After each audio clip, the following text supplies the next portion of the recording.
everybody, and welcome to week number 7. That's right, the last regular season episode of Hot Takes. My name is TJ, and I'm joined, of course, by Sottle. Sottle, how was your final week of regular season casting?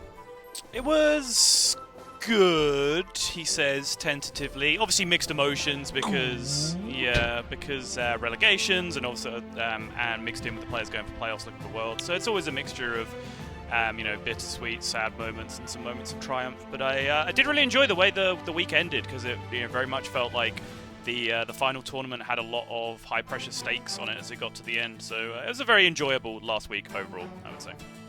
Yeah, I like when it feels like every match immediately matters. Yeah. There's a lot of drama. And I imagine there's going to be even more drama over the next couple of weeks with playoffs and then a Masters Tour right around the corner after Grandmasters ends. But we did have to pack in some hot takes for this week despite so much going on. And let's dive right in. Hot take number 1. Despite their reputation as the strongest region, Europe Grandmasters have thrown the most games this season. Well... Wait. I have to clarify before we jump into this question. Does Eddie count as a region? Eddie is an island unto himself when it comes to throwing games, TJ. Don't worry about it. We can even leave him out if you really want to. Yeah, I mean, I get where this is coming from because I think Europe has had some of the most high-profile and obviously stupid things, right? But just because a mistake is obvious doesn't mean it throws a game any more than a more subtle mistake. And I think Europe Grandmasters can probably feel hard done by because they have me casting them, and so when they do make a mistake, I will not only bring it up and rinse them for it, I will continue to bring it up all day and then the next day and also the next week and keep referring back to it over and over again. So it kind of feels like they're getting punished a lot harder for their mistakes because I keep bringing it up. Whereas on the other hand, TJ, players in the Americas region, for example, throw games all the time and you don't even notice. And I even try and point it out to you and be helpful, pointing out the throws in Discord, and you still don't even notice. And then Frodan has to try and pick it up instead because he sees it, and you don't, but he doesn't explain it very well, so it's still not clear what the throw was. Like, I don't know what else I can do, but, like, just because I'm not there to call out all the throws in the other regions, don't mean they exist. They very much do, and I think much more frequently than they do in Europe. It's because I care about my players' feelings. Okay? Yes. And it's also because I half the time I have no idea what you're talking about. That's fair. So, for those two reasons, I'm out. Never mind. This isn't Shark Tank. This is Hot Takes. So I do think that Europe has like the most obvious ones. Yeah. Right. Outside of Eddie. Yes. Whereas Americas has a lot of these subtle ones where, over the course of the game, they make a bunch of micro mistakes, and that can sometimes cause them to lose. Right. And on the other hand, I think that there's this other aspect of losing games where you lose the game before you even queue with lineup. And I don't think that Europe suffers from that as much as Americas and Asia Pacific because everybody just brings the same decks in Europe. Right.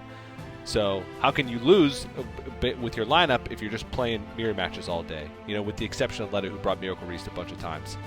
And sometimes it was a win, sometimes it was a loss. So I'll say no. I don't know if you actually said yes or no, but I don't think Europe has thrown the most games this season. If you factor in all of those things that I just said. I mean, I was definitely a hard no, TJ. So I don't know how you can also come down on don't know. All right, so we agree. I'm pretty sure it's against the rules of hot takes, and I get to pick which side you argue for by arguing the opposite. I'm pretty sure that's how it's supposed to work. But to be fair, I think we abandoned the format of hot takes about 5 weeks ago throughout this season. So who knows? Yeah. Well, if one of the hidden rules of hot takes is that if I don't understand which side of the argument you're taking, then I get to pick anyway. And I didn't. It was too convoluted. You used, I don't know, probably too many big words. I don't even remember at this point. So I choose the no side, and I think I had a better argument. So point awarded for TJ. Nice. I liked that hot take. That was fun. It's incredibly fun. Oh, jeez. Well, I just looked at hot take number 2. Speaking of fun, hot take number 2, short one. Relegation is fun. What? Okay. I mean, this seems rather mean-spirited, I would say. And as a deeply mean-spirited person, I have to try extra hard to avoid appearing mean-spirited on camera. So I will have to argue against this. Of course, relegation isn't fun. You can say that perhaps the byproduct further down the line of relegation might be fun. Like, you know, the fact that relegation makes room for Gabby coming into Grandmasters and other players in the following seasons. That's kind of interesting. But, like, the act of relegation itself, which this is referring to, no, that's just cruel. Like, it's one of the hardest things that we have to go through. It's one of the hardest things, no matter what sport, what competition that you follow. Look at the English Premier League over here when a team gets relegated from it. Like, everyone is tearful. It's a massively emotional moment, but those moments of sadness can be kind of cathartic, and that's what competition is about, right? You hit big highs and you hit big lows, and that's what makes things interesting, the contrast between those two things. But I think, you know, saying relegation is fun is a very cruel thing to do to the likes of Swid, Zim, Bunnyhopper, A-Rock, and players in other regions as well, TJ, that I care about 90% as much as I do the European players. 90% as much, not enough to remember who they are, but enough to mention them in passing.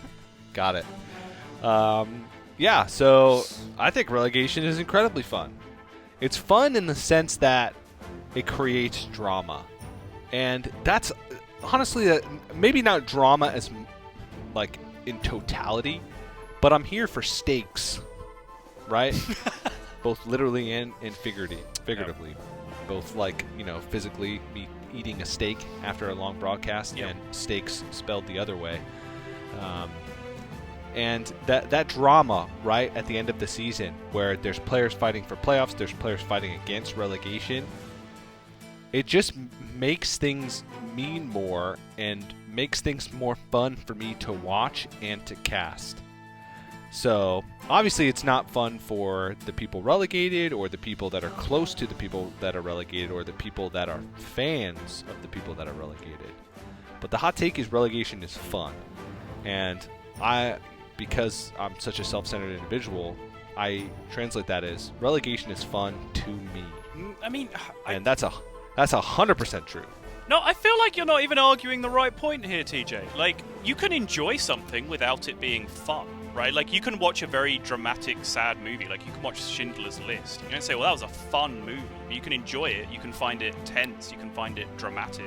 You can play a game like Papers, Please. You're not having fun, but you're enjoying the experience. Like, just to say that you enjoy the process of relegation, that it's dramatic and it I enjoy it.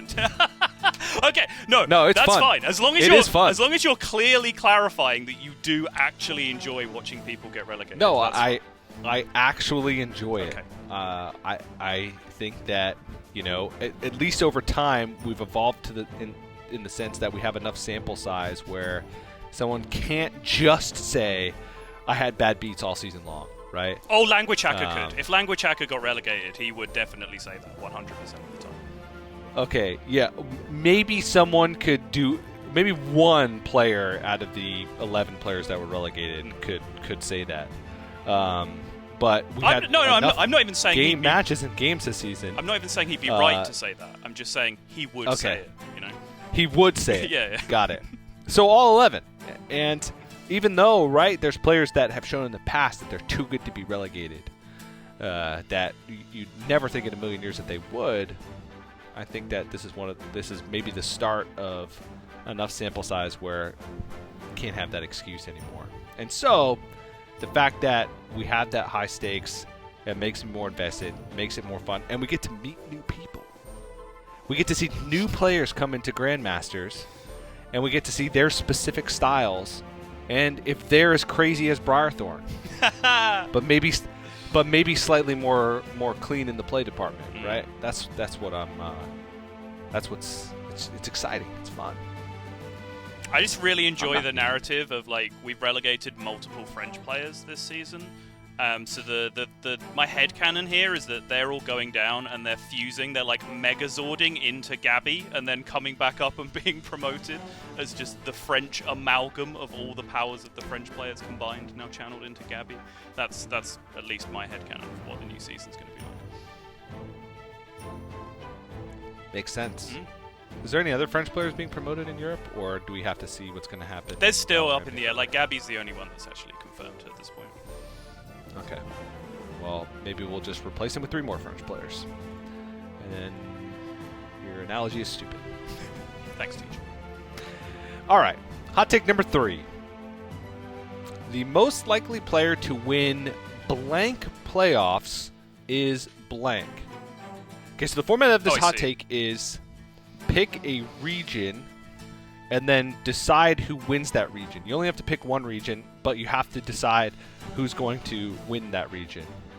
And it probably, since it's hot takes, and this is not really a take, I guess it's a take. Don't pick someone obvious, I guess. Unless the obvious person is somehow not obvious, and you can argue that it's not obvious, and that's why it's a hot take. Whatever. Just do it. Do your thing. All right. Say words, Soddle. Okay, if we have to avoid the obvious, we'll do the obvious things first, right? So we'll rule out all of these picks. Europe, Yala, Americas, No Hands Gamer, Americas, Luna. Those 3 are off the table as far as I'm concerned. So I will say Europe, Wama.